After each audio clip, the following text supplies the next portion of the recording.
जय श्री कृष्ण।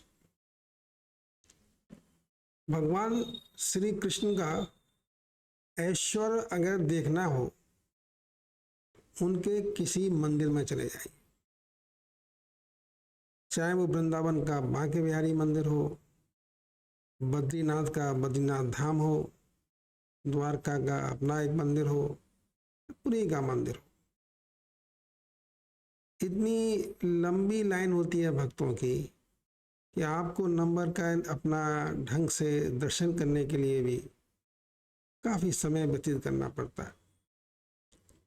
और उन भक्तों को देख के, उस भीड़ को देख के मन में स्वतः ही ये आभास होता है कि कितनी बड़ी लीला है प्रभु जी की, कितना भीड़ है, कितने लोग मानने वाले हैं। कई बार आंखों में आंसू भी झलक आते हैं लोगों के, हम भी देखते हैं लोगों को। तो ये प्रभु श्री कृष्ण का ऐश्वर्य है। लेकिन मैं उनको श्री कृष्ण कह के ही बुलाता हूँ, कई बार कान्हा भी कह देता हूँ।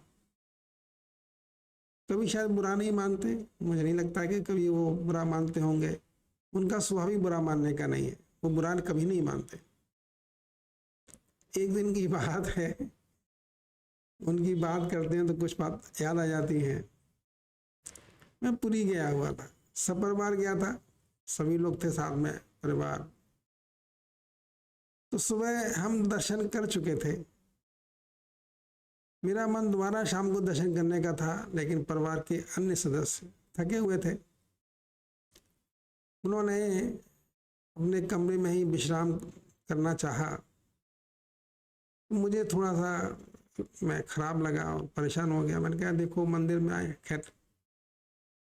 तो मैं कुछ परेशान मन से अकेला ही उनके मंदिर की तरफ चल पड़ा। पूरी की घटना है। मन अशांत था, मन में थोड़ा रोष था। इस्कॉन की भक्त मंडली गुजरी, हरे राम मंत्र का जाप करते हुए, लेकिन मन की जो रोष था या मन में जो आक्रोश हो रहा था, वो शांत नहीं हो रहा था। सडनली गुरुजी कृपालु है, बोले बहुत गुस्सा आ रहा है। मैंने कहा हाँ। चुप हो गया, क्या बोलता है। बोले मेरी तरफ देखो, मैं कभी गुस्सा करता हूं क्या। इस संसार में कितने ही लोग ऐसे हैं जो मेरी प्रेजेंस को ही नहीं मानते, और जो मानते हैं उनमें भी बहुत से लोग ऐसे हैं जो मुझ पर ध्यान ही नहीं देते, मेरी अवहेलना भी करते हैं। और तो और ऐसे बहुत से भी लोग हैं जो मेरा अपमान करते रहते हैं। मैं तो कभी गुस्सा नहीं करता, मुझे तो कभी गुस्सा नहीं आता। फिर तुम गुस्सा क्यों करते हो भाई। और तुम्हें पता है अगर मुझे गुस्सा आएगा तो क्या होगा।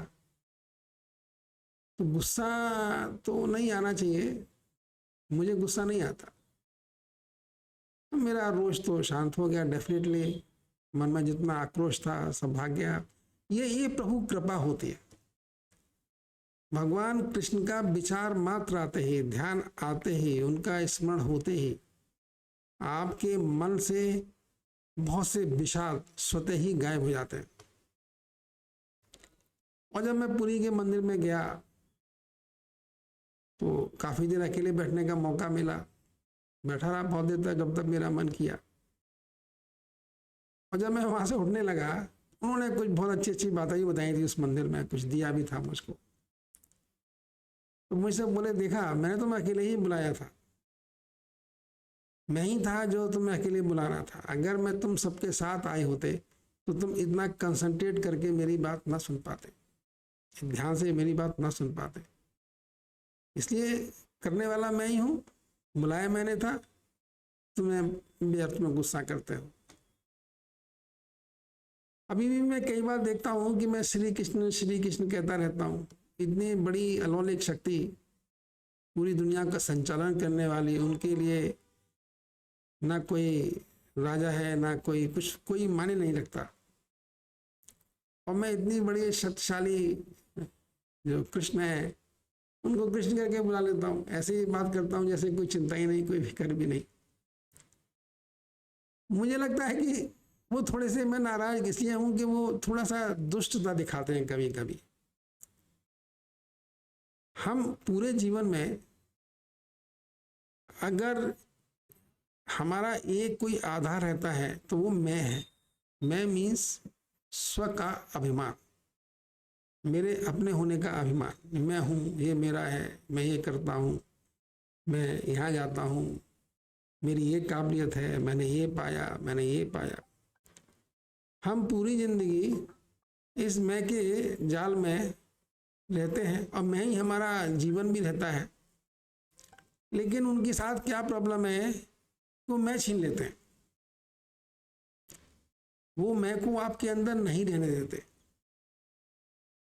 ये वो जो करते हैं ना, जब मैं को छीनते हैं तो बहुत कष्ट होता है। कभी किसी का जब अभिमान या अहंकार या अहम जब डाउन किया जाता है तो व्यक्ति को बहुत खराब लगता है। अरे हम अहम की वजह से तो मुस्कुराते हैं, अहम की वजह से चलते हैं, ये हमारा है, ये मेरी कार है, ये मेरा है, ये अपना है। अब तुम वही अहम छीन लो, मेरा मैं तत्व ही छीन लो, तो हम कितने कैसे हो जाएंगे। अरे यार मेरी जान ही ले ली। लेकिन वो गुरु है ना, वो जानते हैं कि जब तक मैं तत्व मेरे अंदर है तब तक मैं बंधन मुक्त नहीं हो सकता। मैं तत्व बांधने वाला है और वो अपने जो उनके जिनको प्यार करते हैं, जिनको अपनी शरण में ले लेते हैं, उनके मैं तत्व को तो सबसे पहले उनका अटैक ही मैं तत्व पे होता है। हर उनका जो जिसको वो चाहते हैं उसके मैं तत्व को छीनते हैं। और मेरा ख्याल है कि सभी लोग जानते होंगे कि जब किसी के अहम पर चोट होती है तो बहुत दुख होता है, दिल बिंध जाता है। कितना बाणों के तीर भयंकर घायल करते हैं। किसको घायल करते हैं? इस मैं तत्व को घायल करते हैं। हम जब भी दुखी होते हैं तो ये मैं तत्व की वजह से ही दुखी होते हैं। मैं तत्व ही तो हमारी इस दैनिक भौतिक दिनचर्या का अहम पार्ट है। अब मैं तत्व छीन लेते हैं, बुरी तरह छीन लेते हैं। जितना बड़ा मैं उतना ही ज्यादा अटैक।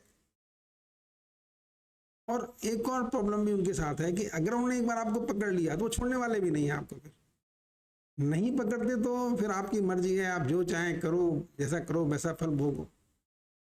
लेकिन अगर कृष्ण जी ने एक बार आपको अपना मान लिया, अपना बना लिया, तो वो आपको चैन से नहीं रहने देंगे। आपको कहीं भी किसी जगह शांति नहीं मिलने वाली है सिवाय उनके पास बैठने के। कोई भी जो कृष्ण का अनुयायी है, कृष्ण को प्यार करता है, कृष्ण के साथ रहना चाहता, कृष्ण को चाहता है, वो उसको इस लायक कर देते हैं वो कहीं मजा ही नहीं ले पाता। उसे दुनिया के किसी भी छोर में कोई मजा नहीं आता। उसको दुनिया की कोई एक्टिविटी प्रसन्नता प्रदान नहीं करती है। उसको सबसे बड़ा मजा तभी आता है जब वो चुपचाप बैठ के कृष्ण जी के पास बैठ जाता है, उनका स्मरण करता है। और कालांतर में प्रभु की लीला खाली यहीं पे खत्म नहीं हो जाती है, वो अपने भक्त को बहुत दूर तक ले जाते हैं। गुरु है ना, वो सच्चे गुरु है। अगर हम रुष्ट होते हैं तो ये हमारी कमी है। वो तो जानते हैं कि तो बच्चा है, टीचर डांटता है तो डांटता है, बच्चे की गलती भी डांटता है ना, वैसे कहाँ टीचर डांटता है। तो अगर वो परेशान भी करते हैं तो इसलिए करते हैं क्योंकि हम गलती करते हैं। अगर हम गलती ना करें तो कृष्ण जी मुझे परेशान, किसी को भी परेशान नहीं करते। लेकिन वो सच्चे गुरु हैं, प्यार करते हैं। आप एक बार उनको प्यार करना शुरू कर दीजिए और कहीं उन्होंने आपकी बाह थाम ली, फिर तो जब तक आप परिपूर्ण नहीं हो जाएंगे, जब तक आपका सब कुछ छिन नहीं जाएगा, जब तक आप फक्कड़ नहीं हो जाएंगे, जब तक आपको महसूस ना हो I am the king, king मैं इसलिए हूँ कि मेरे पास कुछ है ही नहीं, फिर छिनेगा। जब कोई छिनेगा ही, जब है ही नहीं छिनने के लिए, तो फिर क्या है? फिर तो मस्ती बस्ती है पकड़ने से। तो कृष्ण जी का स्वभाव ही कुछ ऐसा है, वो आपको वहां पर ला। और फिर ये वास्तविकता भी है क्योंकि सब कुछ छिनना ही तो है। आज सुबह सुबह रतन टाटा जी का शरीर हो गया, थोड़ा देखा मैंने, उन्होंने ये धरा को छोड़ दिया। और सभी छोड़ते हैं, इसमें कोई अनहोनी घटना तो है ही नहीं। तो चाहे आप एक बहुत गरीब आदमी हो, बहुत कुछ आपके पास ना हो, चाहे आपके पास बहुत कुछ हो, सब छोड़ के ही जाना है। सबकी गति एक ही है, गरीब से गरीब, असमर्थ से असमर्थ और समर्थ से समर्थ, गति सबकी वही है। ये सब कुछ भैया यहीं पे छोड़ के जाओगे। तो जब सब कुछ यहीं पे छोड़ के जाना है, सब कुछ वही ले, उनका ही है, वो ले ही लेंगे। तो भैया जब मर्जी आए ले लो यार, फिर काहे की चिंता। अरे आज लो, कल लो, जब मर्जी आए ले लो यार, सब तुम्हारा ही तो है। और ले भी लोगे, छोड़ोगे भी नहीं मेरे पास। तो फिर परेशान होने की बात क्या है जी। मस्ती ले लेते हैं ना, थोड़ी देर मस्त होकर जी लेते हैं। जब तक हम पकड़े रहेंगे तब तक परेशान रहेंगे। जब छोड़ देंगे, जाओ भाई, मस्त हो जाएंगे। लेकिन ये सब बातें बड़ी कहने में बड़ी अच्छी लगती हैं, लेकिन मुझे पता है कि कितना जो यात्रा का, जो उनकी तरफ मेरी यात्रा चली है, उसमें कितना कष्ट आया है, कितनी बार आंखों से आंसू निकल पड़े। क्योंकि उस समय ऐसा लगता है कि यार क्या करें, कुछ समझ में नहीं आता। लेकिन वो दयालु ही बहुत है। ऐसा नहीं है, आपको रुला भी फूक सकते हैं, परेशान भी कर सकते हैं, लेकिन आपका बुरा नहीं होने दे सकते। आपको हर मुसीबत से निकाल नहीं देते हैं। कुछ भी होगा वो आपको निकाल ले जाएंगे, आपको शांति प्रदान करेंगे, आपको वहां ले जाएंगे जहां आप जाना चाहते हो। बस आपका नुकसान नहीं होगा। लेकिन जब आप अपनी तुम मन चलाओगे कि मैं हूँ और मैं ये हूँ और मैं हूँ, तो वो आपको माफ नहीं करेंगे, छोड़ेंगे नहीं। तो ये कृष्ण की महिमा है। अब मैं कृष्ण बोल देता हूँ, इतनी बड़ी सुपर पावर को मैंने देखा है ना, मंदिरों में कितनी भीड़ होती है, कितनी देर लाइन में लगना पड़ता है, तब तो दर्शन होते हैं। लेकिन प्रभु जी की माया की बड़ी न्यारी होती है। एक घटना सुना देता हूँ, बड़ी सुंदर सी घटना। एक बार मैं बद्रीनाथ गया। बद्रीनाथ में सडनली मुझे ये आया कि श्राद्ध पक्ष है हमारे यहाँ, पितृपक्ष जिसे बोलते हैं। और मैं थोड़ा कर्मकांडी नहीं हूँ, मुझ पर कोई कर्म कांड नहीं होता। कोई मुझसे कहे कि तुम ये करो तो मैं नहीं कर सकता, मैं कर्म कांड ना करके रहता हूँ। लेकिन तो गुरु हैं, वो क्या उचित है क्या अनुचित है वो सब दिशा निर्देश दे देते हैं। सडनली 3 दिन में प्रोग्राम बनाया कि तुम बद्रीनाथ हुआ और श्राद्ध का महीना है, अपने पितृ लोगों को लिए वहाँ पे तर्पण करके आओ। सब व्यवस्था हो गई, मैं बद्रीनाथ पहुँच गया। और पहले दिन जब पहुंचा तो 11 बजे उनके मंदिर में गया, बड़ा अच्छा प्रसाद लिया, गर्भगृह में जाके उनके सामने इस प्रसाद को अर्पण भी किया।